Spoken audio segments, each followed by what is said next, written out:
우리 현재 대한의사협회가 어떤 구조와 모양을 갖고 있는가 설명 좀 해드리고, 무엇이 우리의 단점이며 젊은 의사분들은 우리가 가진 단점은 벗어나서 한 번 더 도약할 수 있는 계기를 마련하도록, 이 영미 쪽 사람들은 동료가 뭘 잘못하면 이해 갈등 관계로 생각하는데, 우리는 동료가 뭘 했다 그러면 될 수 있으면 가족 쪽 분위기로 뭐 형이 뭐 그렇게 잘못될 수도 있죠, 못했잖아, 이렇게 감싸려고 그러는데, 그런 게 사실은 그 스스로가 전문직 가치를 떨어뜨리고 국민의 신뢰를 떨어뜨리기 때문에, 한쪽에서는 회원을 보호하고 같은 단체에서 또 회원을 징계한다는 게 쉽지 않아서 아예 둘을 분리시키지 않죠. 이해 갈등 관계를 막는 거죠. 그래서 반드시 그걸 대체하려면 튼실한 이런 면허기구가 있어야 되고요.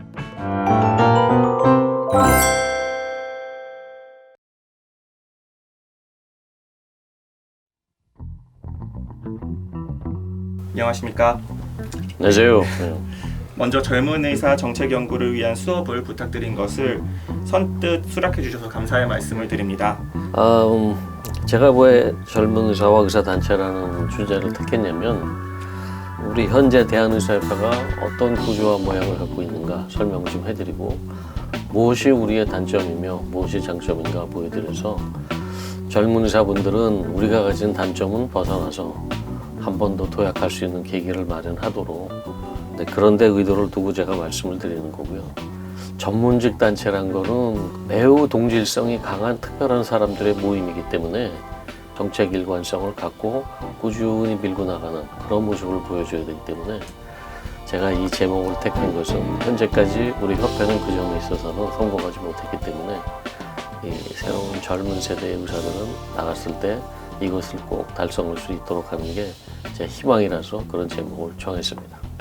세계 여러 나라의 의사단체의 구조는 트레이드 유니언이나 트레이드 어소시에이션과 같은 권익단체와 레귤레이터로서의 법적 단체가 구분되어 있다는 것을 강조해 주셨었습니다. 네. 의사단체는 인위적으로 크게 구별을 해보자면, 우선은 의사 스스로의 신분 보장과 경제적 보상을 위한 그런 단체가 하나 있고, 또 반면에 의사들이 모였지만 바라보는 게 공익, 또 사회보호, 그것이 곧 또 의사의 보호라고 생각되기 때문에 이렇게 좀 규제적인 역할을 하는 단체로 크게 저희가 이원화시킨 거고요. 이런 모델들의 아마 그 원조는 결국은 영국에서 그 기원을 찾을 수 있을 것 같고요. 19세기에 하나는 이익단체로 가고 하나는 공공단체로 분리되기 시작합니다. 그러니까 원래 이익단체 안에서도 의학 교육에 관한 거, 그 다음에 의사의 자율징계 이런 걸 다루다가 해보니 그거는 뭔가 서로 맞지 않는 것 같다. 즉, 한쪽에서는 회원을 보호하고 같은 단체에서 또 회원을 징계한다는 게 쉽지 않아서 아예 둘을 분리시키지 않죠. 이해 갈등 관계를 막는 거죠. 한 단체에서 못한다고라고 단언할 수는 없어도, 그럼에도 불구하고 한 단체에서 두 기능을 한다 그럴 때 누구나 물어볼 수 있는 게 이해 갈등 관계가 놓이지 않겠냐. 또 그 말도 사실입니다. 그래서 근데 이런 것이 불행하게도 동아시아라든가 또는 구소련권 이쪽은 별로 발달해 있지 않아요.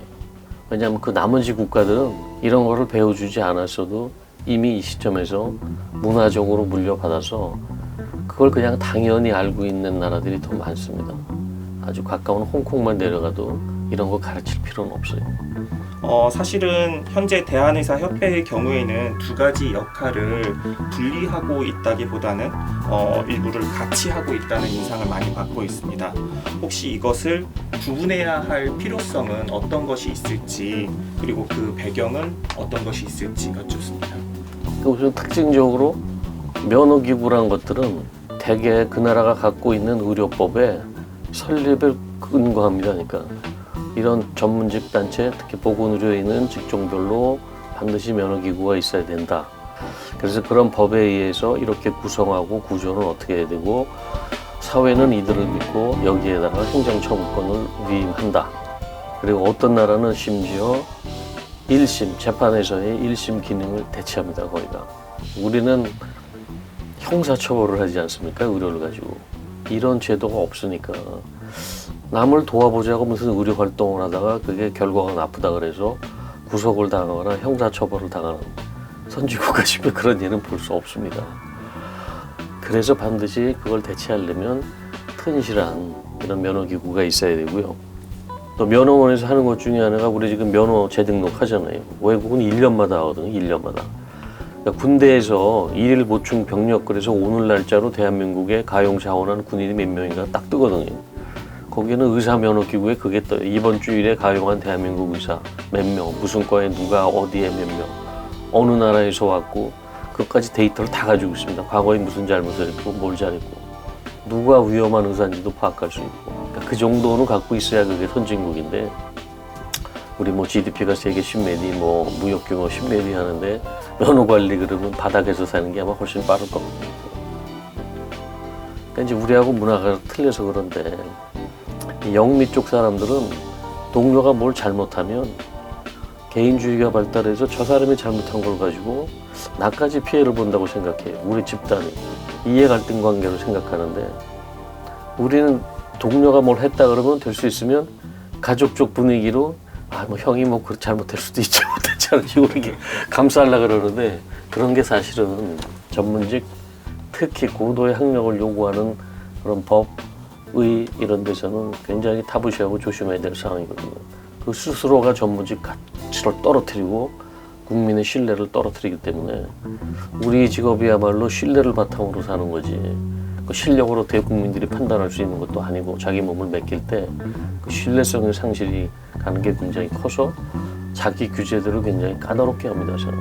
그래서 이 두 가지 기능은 언젠가는 협회도 결국 언젠가는 다시 의학협회와 의사회 둘로 분리 작업이 이루어져야 될 거는 뭐 제가 그렇게 생각하는데요.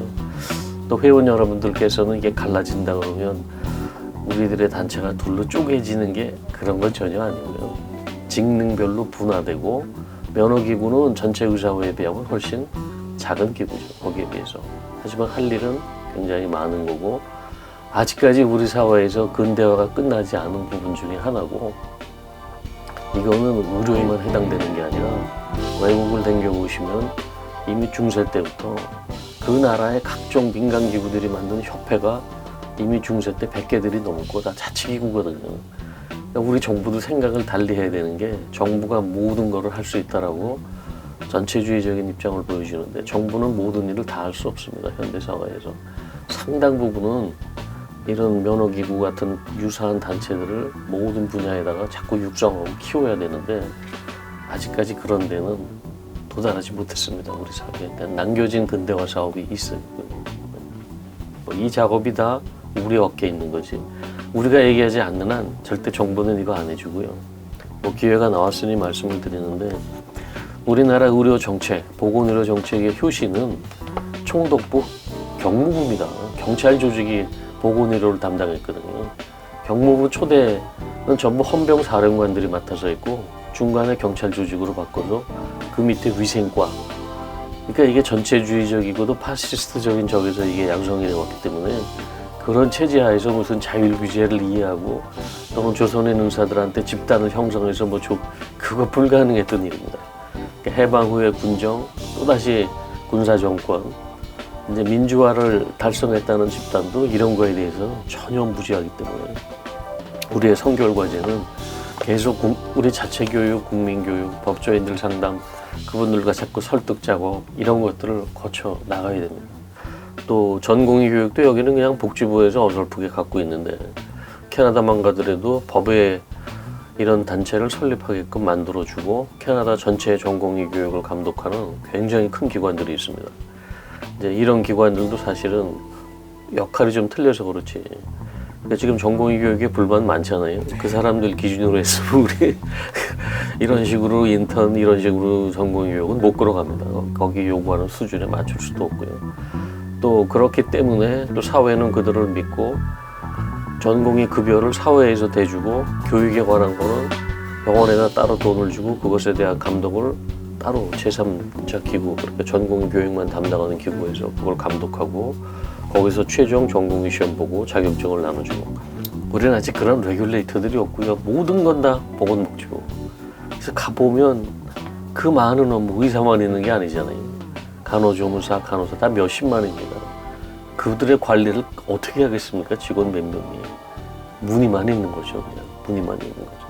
사실은 아까도 말씀드렸습니다만 그게 우리 사회 전체에 좀 더 발달해야 됩니다.